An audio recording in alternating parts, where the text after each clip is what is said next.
ఇదే చంద్రశేఖర్ రావు మన మీద 200 పైగా కేసులు పెట్టి చర్లపల్లి చంచల్గూడకు పంపిస్తే మనమేమన్నా భయపడ్డామా? కేసీఆర్ కేసులు పెడితే భయపడ్డామా? తిరగబడి కొట్లాడినమా లేదా? చంద్రశేఖర్ రావును పడగొట్టినమా లేదా?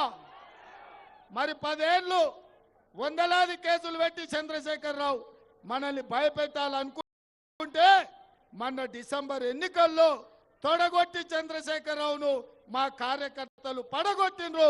ఇవాళ ఇందిరమ్మ రాజ్యం తీసుకొచ్చారు. ఇక మరి నరేంద్ర మోడీ ఆయనకి చెప్పిండు, లేకపోతే చంద్రశేఖర్ రావు ఆయనకి ఏమన్నా మతలాబు చెప్పంపిండో నాకు తెలియదు. రేవంత్ రెడ్డిని మీరు అడ్డుకోలేరు, కాంగ్రెస్ పార్టీ కార్యకర్తలను ఓడించలేరు. మీరు కేసులు కట్టి ఢిల్లీకి తీసుకుపోయి వారం రోజులు అక్కడనే ఉంచుకుంటే ఆయన ప్రచారం జరగదు. ఆయన శేర్లింగంపల్లికి ఓడు, అప్పుడు రంజిత్ రెడ్డిని ఓడించవచ్చు అని వాళ్ళు అనుకుంటారు.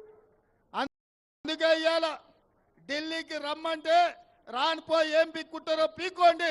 శేర్లింగంపల్లి పోతున్నా, శేర్లింగంపల్లిలో బరాబర్ మీటింగ్ పెడతా, రంజిత్ రెడ్డిని గెలిపించమని మా కార్యకర్తలకు మా ఆడబిడ్డలకు చెప్తా అని చెప్పిన. అందుకే ఇవాళ సోదరులారా,